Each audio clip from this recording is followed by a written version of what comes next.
So we are going live now on LinkedIn. Let me have a look.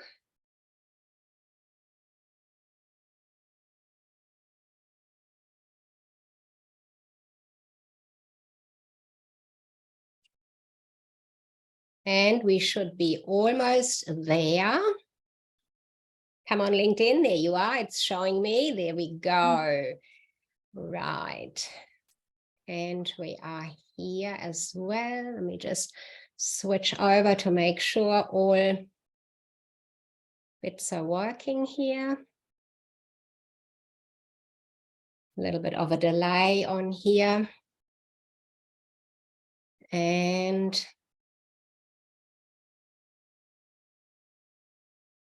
I think we are ready here. Let me just see that I can actually and not have the nope. Hang on, there we go.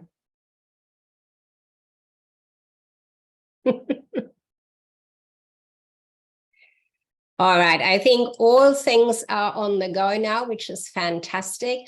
So let's get into this wonderful topic today. Are you truly yourself? Are you authentic out there? Or do you have this little voice that says, oh, maybe if I am me, if I am just the way I am, I might get rejected. This fear of rejection voice in the background. Well, hello, my name is Sigrid de Kaste. I'm a high-impact book writing and marketing strategist, and I believe that everyone has a valuable story to tell, and that sharing that story inside a book can make a huge positive impact in the world. And for our topic today, where we've had great interest around that topic, questions and people that want to be part of listening into this wonderful conversation that I'm going to have with Sara Dewérn. Hello, Sara. Lovely to have you here. Hi there. Hi, Sigrid. Happy to be here. It is a wonderful magic of technology and just the way the world is today, that we are on absolute opposite ends of the world. We have Sara in Sweden and myself all the way down here in Australia. So really great to get these opposite ends and getting the conversation going around the topic of, you know, how do you overcome the fear of rejection, unleashing that real, true self person that you are. So let me just give you a little bit on a little bit more on Sara, and of course, Sara, you can add to what I am sharing about you. Sara is, as I said, located in Sweden, and you are an accredited professional coach with the ICF, that is the International Coaching Federation. And you're also holding a master's degree in economics. Have I said that right? No, see, English is for me the second language as well. And sometimes it's not always pronounced the English way. It might be pronounced the second language way. That's correct, isn't it, Sara? Economics. Yeah, a master's degree in economics. That's wonderful. You've been over 10 years professionally in that finance area, and you've advised internal and external counterparts at various levels in many of Sweden's large companies. But you have had that shift or that addition towards coaching, and it might be a great idea if you actually tell us a little bit about that, those steps that took you into the coaching area, because I found that very interesting. Yeah, and when I tell people about my two areas of expertise, they tend to get a bit not always curious, but also a bit confused sometimes, like how should I label you? And the story of how I got into coaching is a bit of a long one, but I'll try to to summarize it. So how it all started is I was working in finance, and throughout my career, I could see that something was missing. I couldn't really tell what, but when it came to implementing ideas and solutions, there was something not not like following through when it came to the employees, and also on seizing the employees' own ideas and solutions. There was something missing, but I couldn't really tell like what it was. And then later on during my own career, I was at a point when I had basically ticked all the boxes. I'd reached all my goals, and I was feeling quite miserable. And I looked around and I saw that everyone else, when they had done that, then they just went on to like raising the bar and achieving the next goal. But I felt like, since reaching my previous goals didn't make me happy, then just setting higher goals, that seems a bit absurd. And also at that time, I was completely drained and overworked. So I knew that something had to shift. And also when I looked at everyone else, it seemed like everyone around me, at least, were living after the same measuring sticks. And that was the ones of accomplishment and status.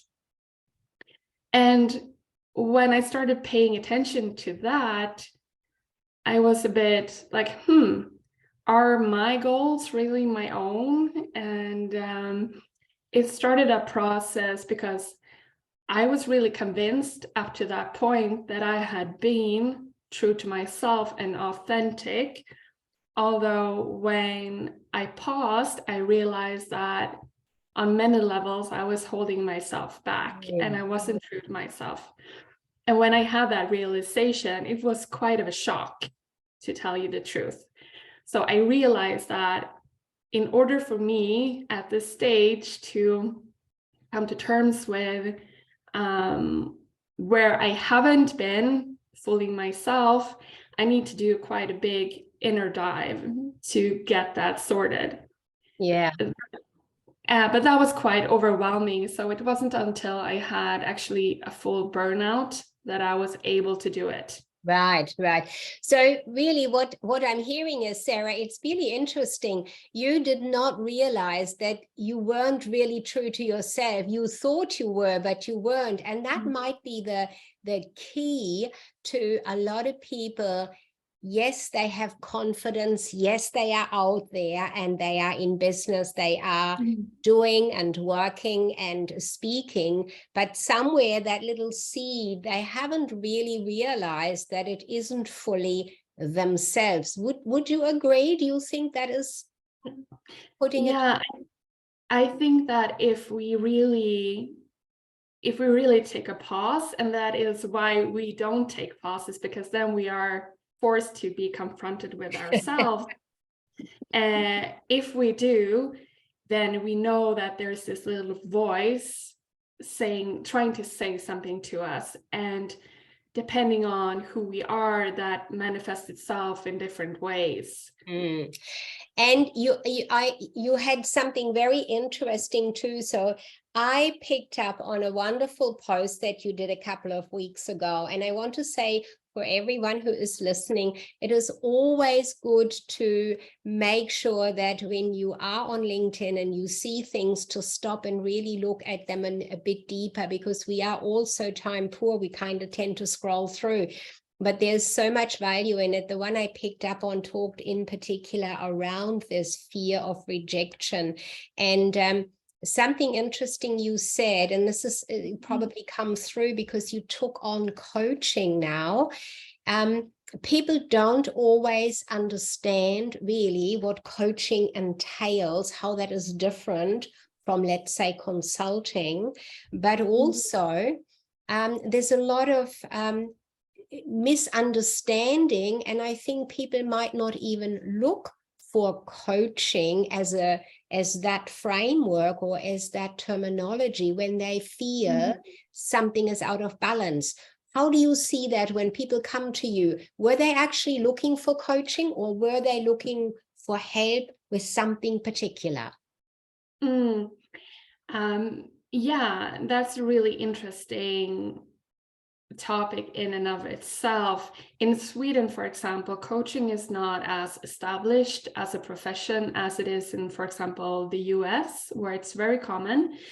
And so in Sweden, when people feel that something is out of alignment, the first go-to area is therapy. And therapy is great for processing different emotions or experiences, but it doesn't always give you the tools to move forward. And that is where coaching does a really big difference, because it helps you to access your own answers. That is what coaching is for. That is a tool of going deeper into finding your own answers, and that sorting out of what is other people's expectations and values and what are truly your own authentic ones. And then to get that into action of moving you forward.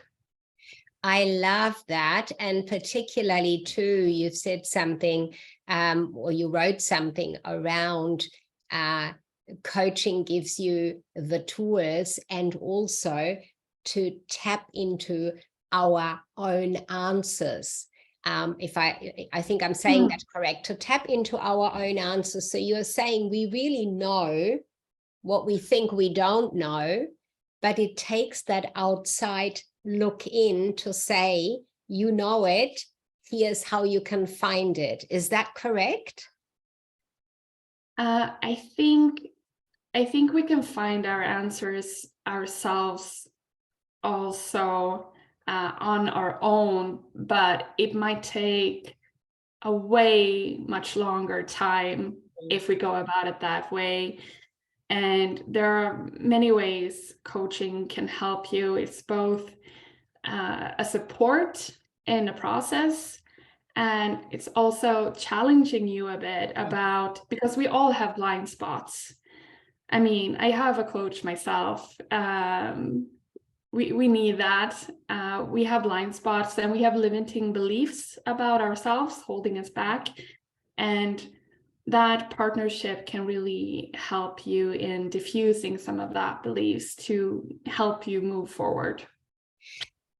I believe that. So coming back to our topic around this fear of rejection, what intrigued me is that when clients come to me or comments are coming to me around writing a book, seeing that that is the expertise I am in and help people to do, and particularly coaches, because often coaches have a very broad area, or they're describing what they do quite broadly, and that makes it difficult for people to say, oh yes, I need this person to help me, to coach me with something. So I find that fear of rejection is a huge area that holds people back from actually getting started writing. They have an idea, they want to put a message out, something that is really of value. They know it because they have clients telling them, but this little fear, this little voice of fear says, what if people don't like your book? What if they're going to start talking about you? Well, what if they're not going to talk to you anymore because they reject that? How do you see that in your clients? Because you said they come to you, or some clients come to you with that fear. Tell me a bit about that. Yeah. And that is something I encounter in all of my clients. And all of us, we are human beings. All of us have that fear. And so that can be quite reassuring, actually, to know that everyone has a fear deep down, or a belief that they are not good enough as they are. And that can show itself in many different ways. So it would make sense that if you're writing a book that represents your profession and also you as a person in many ways, that would trigger that fear. It makes complete sense.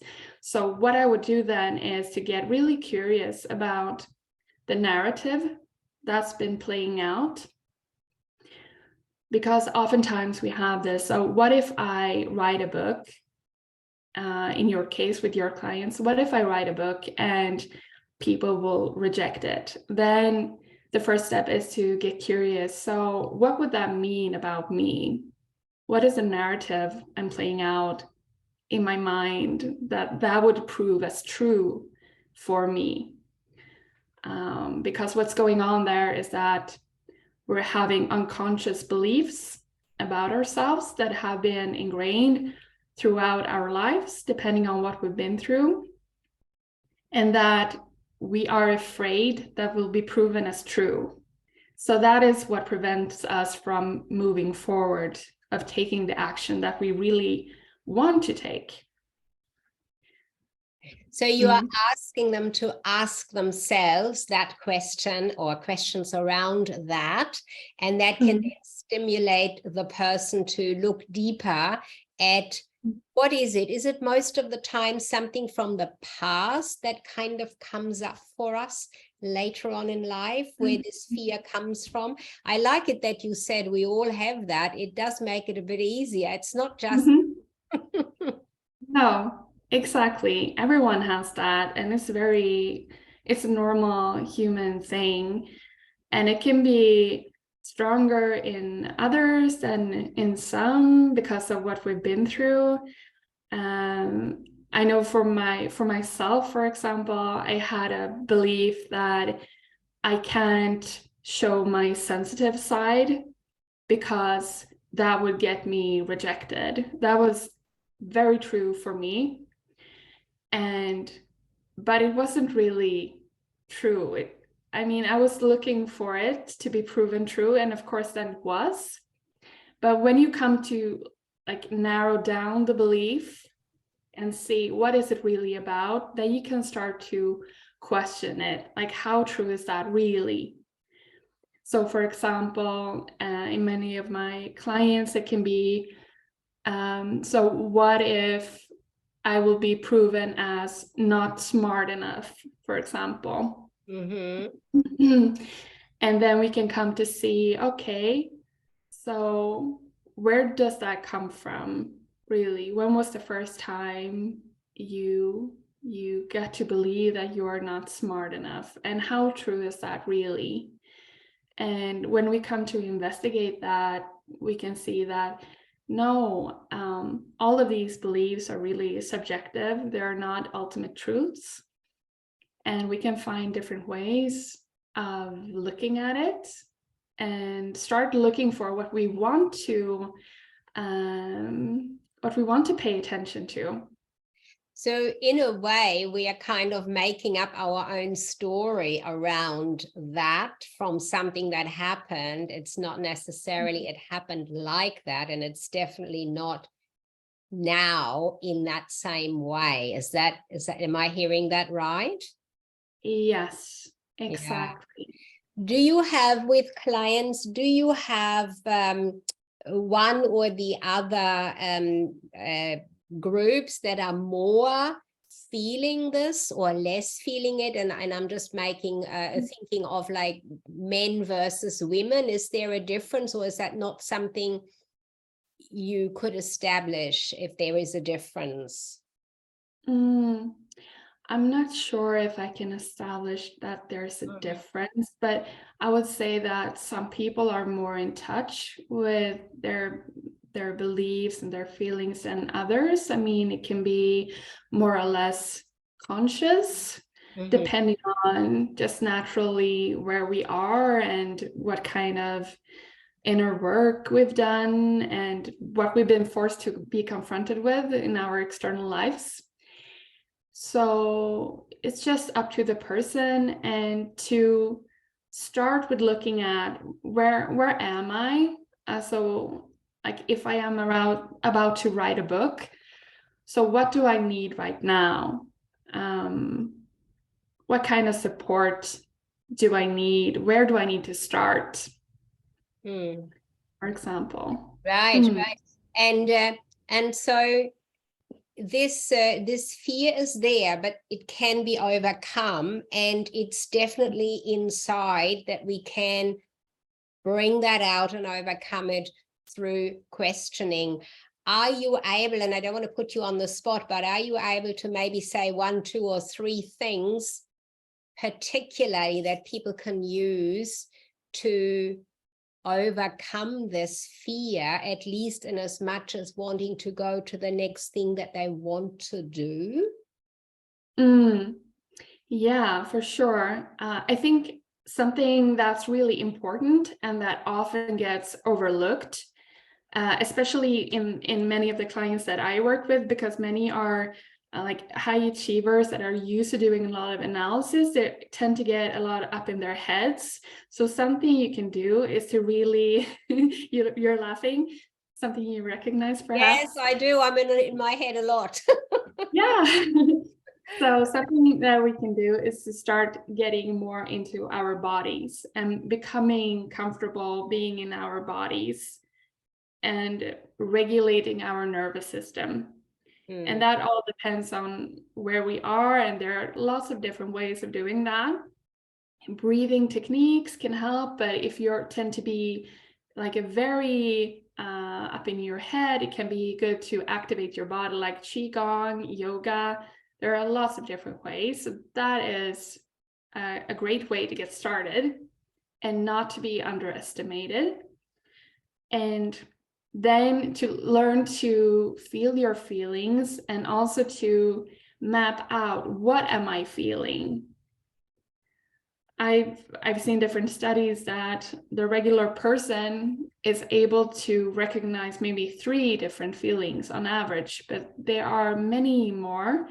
And so I would say Google feelings wheel, and there you have a great resource that you can recognize, what am I feeling?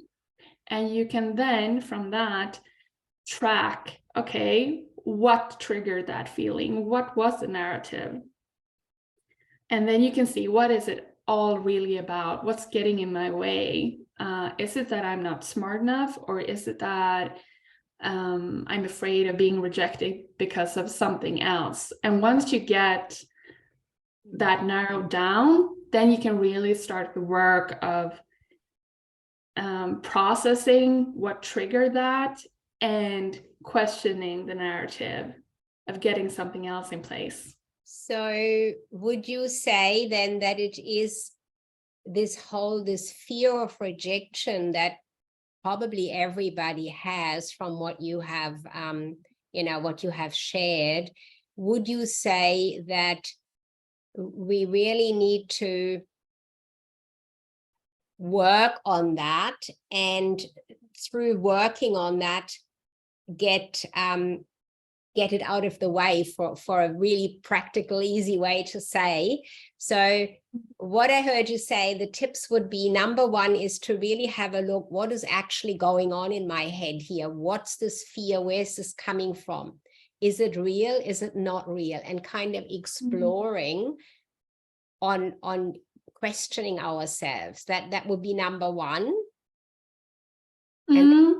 Yeah, it might be number 1, or getting more into our bodies, because the risk is that if we start questioning our narratives without being grounded, then it can lead us just to be even more fearful, because we're trying to process something that we have a fear around without having the safe foundation.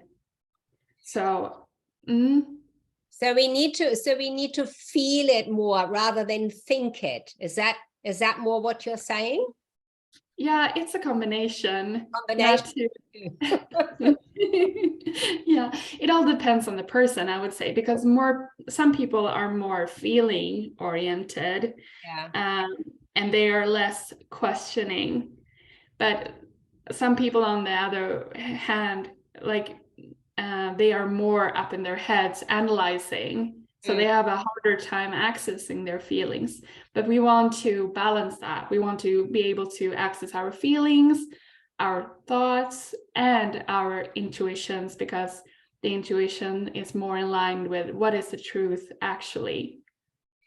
So it really is, like with lots and lots of things in life, is about this balance. You know, we are sort of out of balance oftentimes in our life. In whatever we do, we are quite out of balance. We also have, of course, there's a lot of discussion around, you know, male or female, and when it comes to leadership in particular, and I think you're working in that leadership area as well with your coaching, and it would definitely be around that with in that whole finance area that you are part of as well, that there is this idea that you have the analytics and you have the feelings sort of like two separates, but that's not the case. What I'm hearing you say is they are both in us, and we really need to find that balance individually to who we are. That can help us to really bring the authenticity of us into the world. Is that what I'm hearing? Yeah, because then we can ask ourselves, so what does it mean to be authentic, right? Yeah. And if I am to come up with my own definition of what it means, I would say that it is being able to be present in the moment and to just be yourself, to express yourself. And to be able to do that, you need to have access to your feelings as well as your analytical mind. So it's just a natural expression. And if you are to do that, then you can't repress your feelings at the same time. But as you said, there are many shoulds of how it should be, lots of norms, especially in the corporate world, what's okay and what's not. And I'm really happy to hear that's something that's been really appreciated recently, is the term of psychological safety, that people are supposed to be allowed to be themselves more. And you can see that that has really positive effects on innovation, creativity, and then growth in companies. Look, this is such a fascinating topic. And as you said earlier, there are so many more layers to it and so many more areas we could go into. I think that for this discussion, we have covered at this point in time some really great tips for people to look at overcoming that fear of rejection by going into their body, not so much in the mind, but keeping the balance in mind that you need both, not just one or the other. There's no right and wrong with one or the other. And if people would like to really talk more about this, they can contact you directly on LinkedIn. Would that be the best way to get in touch with you? And yeah. Great. And then they can have a bit of a deeper talk, and I might get back into having a talk with you about some more layers of this, because I find that personally fascinating. And also it does pop up with people wanting to write a book time and time again, and it does pop up in different ways, as you have chiseled out here and what we've talked about. Is there something, a message, a sentence, something you'd like to leave our listeners with for this discussion today? Well, a message would be that you have your own answers inside of you. So trust that and find the resources that can get those answers more available to you. So that would be a message to that's conversation with. That's lovely. Thank you. I thank you for your time and sharing your knowledge here, your expertise on these areas. Good to know that, well, almost everybody has this fear, but we can all overcome it. We can try it on our own. We can work on that, but we can certainly come and find out what you have to offer, that we might get some help in the process. Wonderful. Thank you so much, Sara, for your time today, and perhaps another discussion another day on a similar topic. Thank you. Yeah, thank you, Sigrid, for having me. Thank you. You're welcome.